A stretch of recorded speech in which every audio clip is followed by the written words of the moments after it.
Hello everyone, welcome to exam B.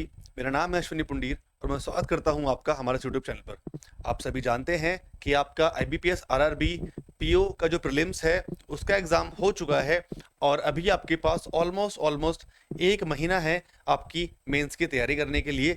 हम आपका exam सितंबर mid में एक्सपेक्ट कर रहे हैं। तो आप जानते हैं कि एक महीना जो ये है, क्योंकि कई लोग सोच रहे होंगे कि यार एक महीना बचा बचा है बस खाली मेंस के लिए, तो ऐसा नहीं होता।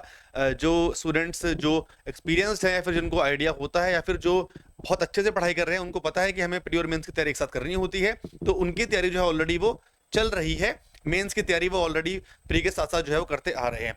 इस एक महीने आपको क्या करना होता है ये आपको मैं बता दूं। आपका यहाँ पर मेन फोकस आपका जीए और आपका कंप्यूटर वाला पार्ट है उसकी तरफ रहता है, और बचता है आपका सिर्फ उसके अलावा मॉक टेस्ट। तो आप मॉक टेस्ट को लगाते रहिए, ठीक है। अपनी जो नॉलेज है उसको आप ब्रशअप करते रहिए, अपने जो सब्जेक्ट्स हैं उनको आप ब्रशअप कीजिए और फोकस कीजिए इस टाइम पर आप जीके और कंप्यूटर पर, ठीक। तो अभी ऐसे मैं बताऊं तो हम यहाँ पर बात करेंगे इस वीडियो में कंप्यूटर अवेयरनेस के बारे में कि एक महीना बचा है, एक महीने आप कंप्यूटर अवेयरनेस को कैसे ठीक कर सकते हैं, उसको आप कैसे उसमें आप एक्सेल कर सकते हैं। तो ये वीडियो जो है बेसिकली उसी उसी के बारे में होने वाला है। यहाँ पर हम उसके सिलेबस को और उसकी स्ट्रेटेजी को यहाँ पर डिस्कस करेंगे, ठीक है। स्टार्ट करते हैं इस वीडियो को। अगर आपने चैनल को सब्सक्राइब नहीं किया है तो इस चैनल को भी आप सब्सक्राइब जरूर कर देना। लेटेस्ट अपडेट्स जो भी होती हैं एग्जाम बैंक एग्जाम्स की, वो आपको यहाँ पर मिल जाएगी। चाहे वो कट ऑफ हो, चाहे वो आपको पढ़ाई करनी हो, चाहे आपके आपके यहाँ पर आपको अपने कॉन्सेप्ट क्लियर करने हो, वो सभी आपको यहाँ पर मिल जाएगा, ठीक है। चलिए जी, ये देखिए अब मैं यहाँ पर कुछ टॉपिक्स लेकर आया हूँ आपके सामने।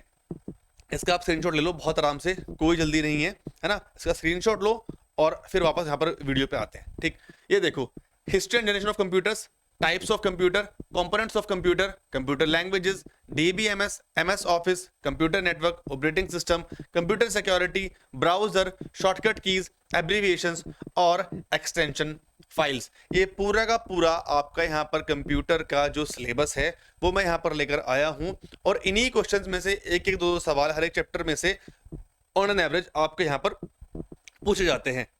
एमएस ऑफिस में से आपके 2 से 3 सवाल फालतू भी हो सकते हैं, बाकी सब में से एक दो सवाल जो है आप यहाँ पर एक्सपेक्ट कर सकते हैं। तो अभी आपको क्या करना है, अगले एक महीने में आपके टॉपिक्स जो हैं इनको पढ़ना है और इनके बेसिस पर आपको एमसीक्यूज प्रैक्टिस करने हैं। ये बात आप ध्यान रखिएगा, ठीक है। थ्योरी तो आपको पढ़नी ही पढ़नी है, बट इस एक महीने में आप जितने ज्यादा एमसीक्यूज को प्रैक्टिस करेंगे उतना ज्यादा आपका कंप्यूटर जो है वो इजीली कवर हो जाएगा और आपको पता भी नहीं चलेगा, है ना। मैं ये नहीं बोलूँ कि आप पूरे दिन बैठ के कंप्यूटर ही पढ़िए, क्योंकि आपके पास जीके भी अभी अभी पढ़ने के लिए आपको जीए ही पढ़ना है, आपको मॉक टेस्ट भी लगाने हैं। एटलीस्ट दो मॉक टेस्ट आपको दिन के यहाँ पर लगाने पड़ेंगे। तो जो भी टाइम बचेगा वो आपको यहाँ पर कंप्यूटर का देना है। तो अगर हम देखें पहले history and generation of computer, यहाँ से आपको 1 से 2 साल देखने के लिए मिलते हैं। चाहे वो आपका अबेकस से जो आपकी जो कंप्यूटर की हिस्ट्री थी, किस तरह के कंप्यूटर आए थे पहले, वहां से एक सवाल आ सकता है। आपकी जनरेशन में किस टाइप का जो सॉफ्टवेयर है, हार्डवेयर है, किस तरह की चीजें जो है वो यूज होती थी, वहां से सवाल बनता है। फिर आता है आपका टाइप्स ऑफ कंप्यूटर, एनीएक है, यूनिवैक है, यहाँ से आपके सवाल बनते हैं। फिर आता है आपका कंपोनेंट्स ऑफ कंप्यूटर, ठीक है। अलग अलग पार्ट्स होते हैं कंपोनेंट्स के, चाहे वो सीपीयू हो, चाहे वो आपका वो इनपुट डिवाइस हो, आउटपुट डिवाइस हो, जो भी सारे पार्ट्स होते हैं कंप्यूटर के, यहाँ सवाल देखने के लिए मिलता है। कंप्यूटर लैंग्वेजेस, मतलब यहाँ पर ऐसा नहीं है कि C++ या फिर कोबोल या फिर जावा ये सब आएगा। जो आपकी कंप्यूटर की बेसिक लैंग्वेज है, मशीन लैंग्वेज के बारे में, असेंबलर के बारे में, ठीक है, इंटरप्रेटर के बारे में, ये सब जो आपके सवाल यहाँ पर पूछे जाते हैं। आगे बात करें डीबीएमएस, ये इंपॉर्टेंट टॉपिक है, यहाँ से सवाल आपको देखने के लिए मिलता है। इसके अंदर मेन पार्ट है कीज। अगर आप कीज पढ़ लेंगे तो कीज बहुत इंपॉर्टेंट है, वहां से सवाल देखने के लिए हमेशा मिलता है। आप वो चाहे आपका आपका फॉरेन की हो, आपका प्राइमरी की हो, आपका ऑल्टरनेट की हो, कैंडिडेट की हो, ये सारी सारी कीज से आपको जो है सवाल लेने के लिए मिलता है। एमएस ऑफिस बहुत इंपॉर्टेंट पार्ट है भाई, बहुत ज्यादा इंपॉर्टेंट। यहाँ से आपके एमएस वर्ड से और एमएस एक्सेल से, ये 2 पॉइंट ऐसे हैं, 2 पार्ट ऐसे हैं जहां से आपके सवाल जो देखने के लिए मिलते हैं एमएस ऑफिस में से। आगे अगर बात करें तो कंप्यूटर नेटवर्क की, कंप्यूटर नेटवर्क में आप देखिएगा आपका ओएसआई मॉडल है, इसको अच्छे से पढ़ लेना आप, ठीक है। इसके बाद आपका आता है इसमें टोपोलॉजी, ये 2 पार्ट है, इसमें से आपको क्वेश्चन देखने के लिए मिलते हैं हमेशा, ठीक है। आपका ओएसआई है और टोपोलॉजी है। देन है आपका ऑपरेटिंग सिस्टम, यहां से आपके सवाल देखने के लिए मिलते हैं। कंप्यूटर सिक्योरिटी है, फायरवॉल क्या होती हैं, ठीक है, वॉर्म्स क्या होते हैं, वायरस क्या होता है, एंटीवायरस क्या होता है, ये सारी चीजें आप वहां से देखने आप वहां से आप उनको आप पढ़िए, ठीक है। ट्रोजन हॉर्स क्या होता है, ठीक। आगे बात करें ब्राउजर की, अलग अलग ब्राउजर क्या काम करते हैं, ठीक है। मतलब बहुत बेसिक सवाल आता है ब्राउजर से, इतना मुश्किल नहीं आएगा। देन आते हैं 3 पार्ट इंपॉर्टेंट, ठीक है। इनको अगर आप देख लो, शॉर्टकट कीज है भाई, ठीक है। आपका एक एब्रीविएशन है, शॉर्टकट कीज है, एब्रीविएशंस है और फाइल एक्सटेंशंस है।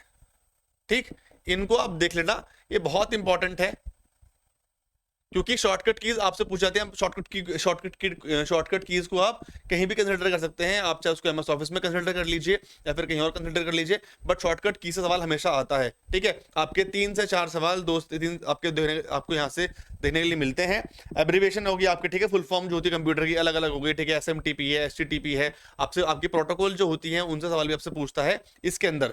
ठीक है, आपकी फुल फॉर्म्स में। फिर आता है आपका फाइल एक्सटेंशन की कौन सी फाइल जो है वो किस तरह से काम करती है। जैसे आपसे पूछ लिया सवाल कि MS वर्ड का मुझे बताओ फाइल एक्सटेंशन, तो वो .doc होता है या फिर .docx होता है।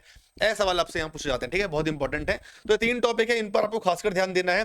बाकी रहे वो चीजें, बाकी रहे वाले पार्ट, इतना लेंदी सिलेबस नहीं है कि आपको बहुत ज्यादा परेशान होने की यहाँ पर जरूरत हो, बट हाँ इतना तो है, आपको दो घंटे आपको यहाँ पर कम से कम इसके यहाँ पर देने पड़ेंगे। ठीक है, एक टॉपिक उठाओ, उसको पढ़ो, उसको रीड आउट करो, एंड देन उसके बाद उसके MCQs पर फोकस करो। ठीक है, ध्यान रखना कि MCQs आपको जरूर लगाने हैं। MCQs बहुत इंपॉर्टेंट होते हैं किसी भी एग्जाम के लिए, तो वो देख लेना कि MCQs आपको जो है वो यहाँ पर मिल जाए। ठीक है, रही बात मॉक टेस्ट की, कि आपको अगर RRPPO के अगर मेंस के मॉक टेस्ट लगाने हैं तो नीचे एक लिंक होगा, वहां पर हमारे मॉक टेस्ट है, फ्री मॉक टेस्ट है, आप जाकर मॉक टेस्ट को अटेम्प्ट कर सकते हैं, उसमें आपको कोई इशू नहीं है। ठीक है, और अगर आपको आगे जो एग्जाम्स हैं आपके IPS PO वगैरह के, IPS PO नोटिफिकेशन आ गया है, बस के बाद SBI PO भी आएगा, अगर उनकी आपको तैयारी करनी है तो हमारे पास बैंक का सुपर पैक है, एक महापैक है, आप जाइए उसको भी आप, उसका भी लिंक नीचे होगा, उसको आप जाके उसको एक बार आप डेमो चेक कर सकते हैं। तो यही था मेरी तरफ से इस वीडियो में, ज्यादा बड़ा वीडियो नहीं था, तो मैं जितना कॉन्साइज मैंने इसको रखने की कोशिश करी कि आपको मैं समझा दूं।